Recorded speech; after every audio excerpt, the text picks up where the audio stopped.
Hello to my lovely, lovely Leos. Merry Christmas. I hope you're all having a wonderful time this year. And if not, I hope this reading makes things a little bit better for you. This is my Christmas gift to you, and I'm asking, what is your gift to the world, and what gifts is the universe bringing your way in 2022? So, without further ado, lovely, lovely Leos. Oh, really nice on the bottom there already. Caring connections. What is your gift to others, Leo? What is Leo's gift to others, please? Storm warning. So that feels like you come in with tower moments, right? You bring in tower energy, which is a gift to others, because the purpose of the tower is to shake people up a little bit, to make them question things. So, excuse me. So something about confidence and trusting your gut instincts there as well with that chakra. So using your instincts, thank you. So you get people to use their instincts in a situation, or you're very good at using your instincts in chaotic situations. So it could be that when there is a storm, you're the natural leader, right? You're the person that everybody looks to. How do we handle this situation? What do we do? And it's like, you know what to do because your instincts are good in an emergency. Another way I can look at this is like I was saying, it's like you have something about you where you challenge the narrative, or you make people question things. So a tower, basically the tower card in the tarot, if it's built with firm foundations, and this can be knowledge, right? If the knowledge is secure, then the tower will continue to stand throughout the storm. If the tower's built on shaky foundations, false roots, shaky ground, if a situation has a lot of problems in it, then those foundations are tested when the storm comes in, and the tower will fall. But if the tower falls, it's meant to fall because it wasn't fit for purpose in the first place. So you bring in this attitude of let's challenge this. It might be like you challenge opinions, you challenge ideas, you challenge structures, and you say, is this fit for purpose? What if this happens? What if that happened? Would this situation survive the storm?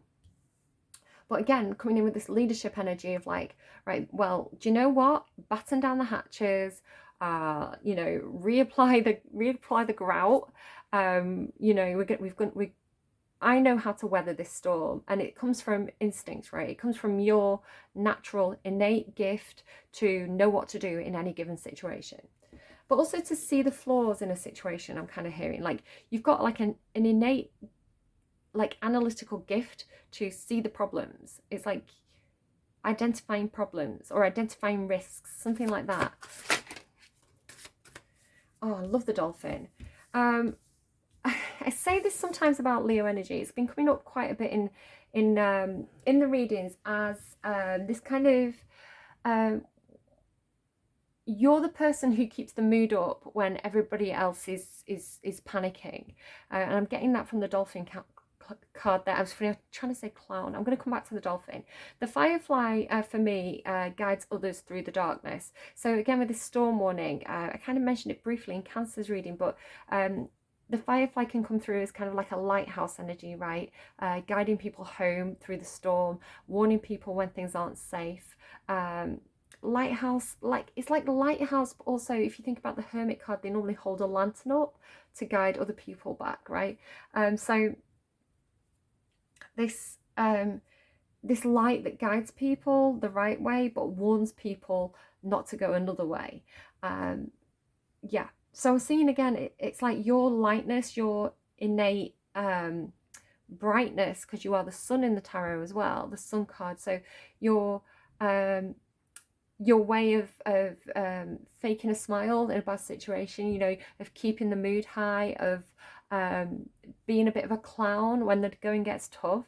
It's almost like that happy-go-lucky nature, or that natural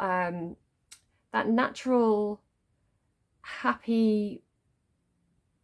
It does come through as a mask for you, Leo, because I think a lot of the time you put on a smile for the people around you, right? You put on a smile because if you cry, everybody's going to cry and that ship's going to crash. It's like, that you have to keep the mood up, you have to keep the spirit high to get everybody through the dark periods, to get that ship home.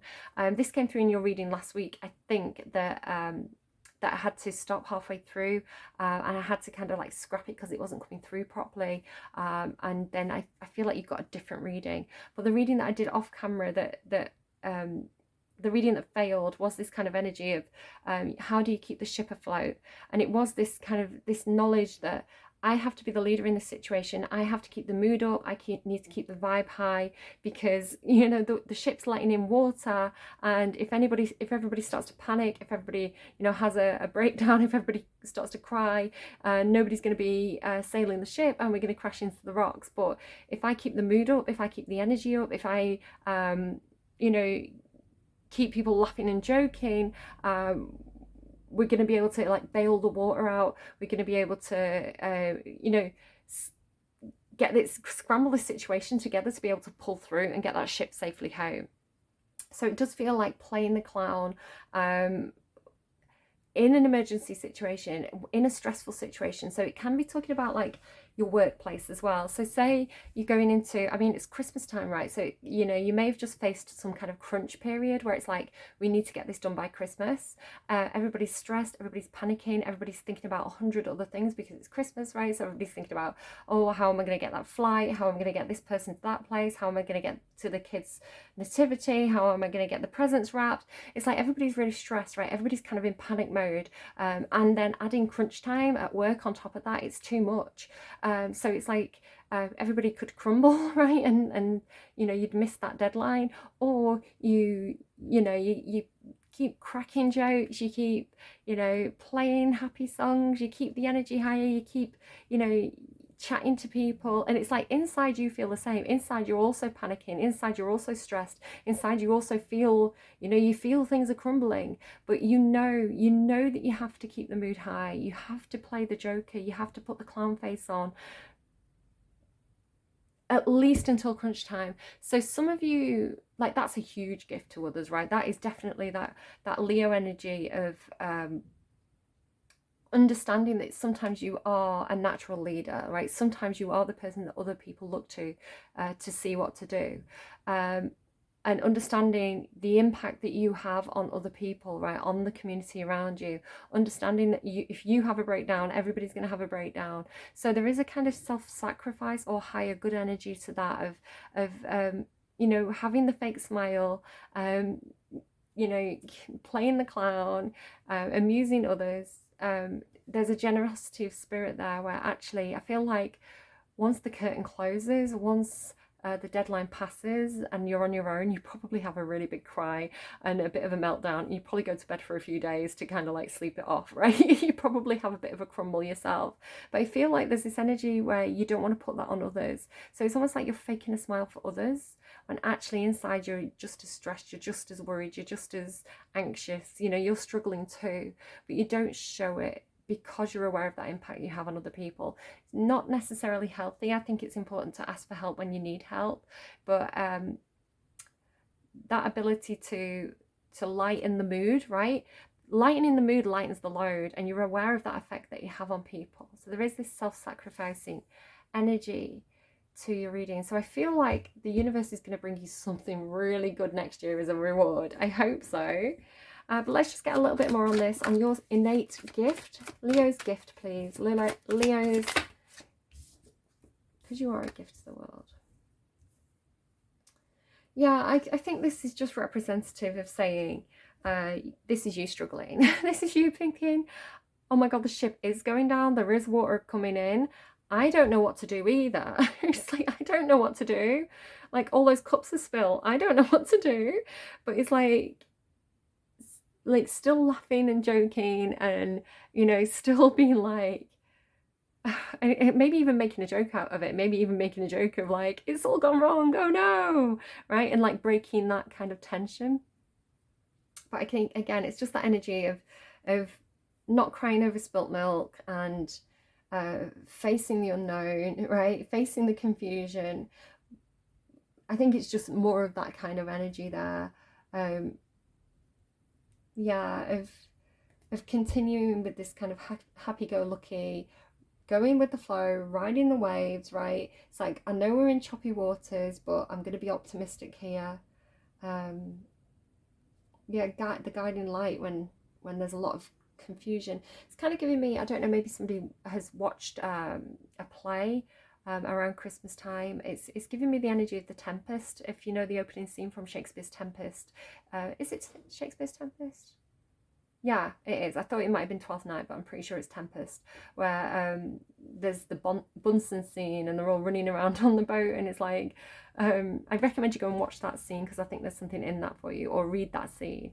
It's this energy of like everybody's panicking, the ship's going down. It's like, what do we do? And the Bunsen's like, I think he is shouting orders at everybody's like barking orders, but he's also like, yeah, the ship's going down. Oh no. So do go and watch that, or look that up and just have a read of that. There may be something else in there for you. All right. No more crying over spilt milk, Leo. At least not in public. In public, you're like, the glass is half full. Yay, I'm really glad that wine was spilled. I didn't like that wine. It's like the energy of spilling, you know, everybody having the, you know, this really expensive wine. Like, I don't know, somebody's bought like, you know, £100 bottle of wine for Christmas, and it's like everybody bumps into each other, it all gets spilt on the carpet, nobody gets to drink any of that really expensive wine, and you're like, oh, you know, none of us really liked it anyway, ha ha ha ha. I mean, don't say that if somebody else bought it, but if you bought it, it's like, oh, do you know what, I thought it tasted like feet. You know, and it's like, everybody's like, feet, and then you're laughing about it, you know, and then it's like, oh, I like this like cheap supermarket wine anyway. Like, I preferred it anyway. We all know it's better. So do you see what I mean? It's like taking a negative situation but like making a joke of it. That's how it feels. It makes me think of my dad. My nana's, she's moved into a care home, so he's been clearing out a house, and one of the things he cleared from a house was this, I think I have told this story before, he's a Leo. He cleared this, I think it was like whiskey or brandy, and it was part of like the stuff they were clearing out. And so one day my stepmom turned around and said, oh, should we give that whiskey a try? And so he's like, yeah. And so they opened it and they had some. They drank about half the, like about 2/3 of the bottle, he said. And then he looked down at it and he saw the date on it, and it was like from like 2014 or something, 2020. Sorry, not 1920. 1940, 1920, something like that. And he was like, so this 100-year-old bottle of whiskey, and he googled the price of it, how much it was selling for, and it was like upwards of £60 to like thousands of pounds unopened, and they'd opened it and drank it all. So yeah, he, you know, you can't put that whiskey back in the bottle, but when he told me, it was a really funny story. So again, it's this energy of like taking something that's actually like a bit of a whoopsie and turning it into a funny story, a humorous tale, you know, something that you can laugh about. Yeah, it's really good, and it is a gift. Right, future gift for Leo. What is the universe bringing Leo's way next year? What gift is the universe bringing to Leo? Make it something good, please. There you go, blossom in abundance. It's like, don't worry about that spilt milk. Don't worry about that $60 bottle of whiskey you accidentally drank. It's all part of the plan. Strategy. There could be some kind of contract coming your way. It could be a work contract. It's going to be very lucrative for you. There could be some kind of idea or plan or yeah, strategy that is given to you by the universe. It's like put at your feet. It's pops into your head. But it's a plan to have some abundance. It's a plan to I'm hearing bring life back into a situation where something failed. So there is going to be a renewal. There is going to be a lot of potential for profit, a lot of potential for feeling safe, feeling secure, feeling like you have everything you need on a kind of material, tangible level. And it is coming in with this kind of contract or strategic or kind of, yeah, journal log. There could be some kind of travel involved in this. Yeah, that compass there. I'm getting a lot of boat stuff for you with the ship, you know, in from that storm warning and the lighthouse, and then this kind of like,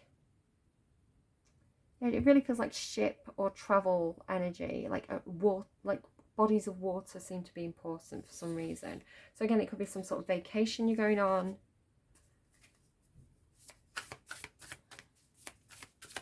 What else for Leo? Please tell me more about the gift that the universe is... Wow, that is a lot. Oh my God. I told you were going to get something really good. Look at this. These are 3 of my favourite cards. Why does that look like it's something? It's just like the thing on the flower and I keep trying to brush it away. This is really, really good. This is very strong energy. So you've got 2 spirit cards here. These cards have like fire and water and air, but there's spirit cards as well. And spirit cards are kind of like really strong energy. And you've got 2. Yeah, some of my favorite cards. Actually, you've got all these cards here. These are 4 of my personal favorite cards, like very high vibrational energy, very strong, very positive energy. The nightingale tells me it's always darkest before the dawn, but the nightingale sings to call in the new day. So the nightingale is like a new dawn is coming. If you've been through something that's felt like a storm, if you feel like you've had a lot of struggles, again, like COVID, my dad runs his own business. If you kind of I don't know, lockdown restrictions, the past couple of years have been really, really tough on businesses. So it could be something like that, right? It could be something to do with, I'm really getting work energy for you. So it's like, whatever that is, whatever that darkness is that you've been facing. And again, I've got this energy of you. It's like you have been the nightingale. You have been the one saying, come on, guys, it can't get any worse. And then it gets worse and you're like, it can only get better. Things can only get better. You know, you've had that kind of energy of like, you know, we've faced the worst, right? It's let's get into the smooth sailing phase. You've been very optimistic, I want to say, on behalf of others. So yeah, I feel like you are the nightingale. You are singing in the new dawn, the new day, and the fact that it's here in what the universe is bringing in for you, it really is coming, right? There is a light at the end of the tunnel. The unicorn tells me the unicorn is like a card about something that's fantasy, right? It's something that you know, maybe it's like a dream you've always wanted, but you never really felt like it was possible. I want to say, like with strategy and blossoming in abundance, it's like, no, it's really here. Like you need to believe in this because it's really here. So this feels like a dream come true energy, or something that you felt like, you know, would never happen to you. It's like believing in the impossible. So you are asked to keep believing in the impossible. It's like the impossible is coming, the dream is coming, you know, the impossible being made possible. The Phoenix energy as well is a card about rising from the ashes. So I'm getting a lot of this stuff about something that you're going through now, or something in the past that's been really, really difficult for you, because you've been in this let's just get through it, let's just keep going, one step in front of the other energy. It's like you've been this positive. And even if you haven't, right, even if you think, no, I've just been as stressed as everybody else, I've been in the darkness too. It's like there's something about the way you've been behaving with others, where you've been the light in the tunnel. You've been raising the vibration somehow. You may not even be aware of it, right? But other people are perceiving you as this dolphin energy, like going with the flow, riding the waves, moving forward, keeping a smile on your face, right? Through the tough times. So it's like that has generated good karma for you. It's like, I just think it's got this energy of like, believe in it, believe in the impossible, believe in your dreams. And then this Phoenix energy of this powerful rebirth. So it's stronger than, you know, the butterfly or the moth energy, because, you know, that's a transformation that's taken place. This has more of the energy of like the Judgment card in the tarot, of like coming out of something, fighting, coming out of something stronger than you ever thought you could go into it. Like going through the darkness and coming out fighting, coming out on fire, coming out empowered, emboldened. It's like what didn't kill me made me stronger energy. So I love that. The Phoenix card is one of my favorite cards. Yeah, powerful, empowered rebirth energy. Dreams coming in for you. You know, things really are going to get better, but you have to believe it, right? So watch what you're manifesting, watch your own thoughts. Make sure you are changing negative thoughts into positive thoughts. If you find yourself falling into a negative pattern of thinking or a negative pattern of behavior, just be self-conscious enough of that to distract yourself from it. So it's like, for example, if you start worrying, or you start, you know, playing scenarios in your head and the like worst case scenarios, to an extent that's healthy because it helps you prepare, right? Preparing for the worst isn't a bad thing. But if you find that you're sat in that for too long and you're finding yourself getting into a state of anxiety or stress or depression, having that self-awareness to be like, oh, I recognize that pattern of behavior. I know that's like a deep dark hole that I'm going to fall into. So I'm going to go and distract myself. I'm going to go and, I'm going to get up. I'm going to go for a walk. I'm going to go and clean something. I'm going to go and put a piece of music on. I'm going to put something on. I'm going to play a game. It's like whatever you can do to distract yourself from your own thoughts. When you find that you're spiraling into that fear and confusion energy, right? Because it's not good for you. This is what you need to be in, because believe it, like what you think about, what you bring about. So be careful about what you're thinking about, because you're manifesting it, I want to say. But yeah, really, really positive. Things are definitely getting lighter for you. What hasn't killed you is making you stronger, and there's something that you thought would never happen that's really truly coming your way in 2022. So Leo, brilliant reading. I hope you survive Christmas because you've got a lot of stuff to look forward to. Do take care of yourselves, keep that smile on your face, and really, do whatever self-care you need to do as well. It's okay to feel stressed. It's okay to be worried. It's okay to feel bad. It's part of human nature. Just watch that you don't get yourself into a rut with that. What can you do to shake it up for yourself when you feel like you're stagnating, right? You want this to be the blossoming abundance, not a swamp. So be wary of stagnation and break that cycle before it gets too deep. Leos, I love you. Lovely, lovely Leos. Keep shining and have a wonderful Christmas, and I will see you again soon. Bye-bye.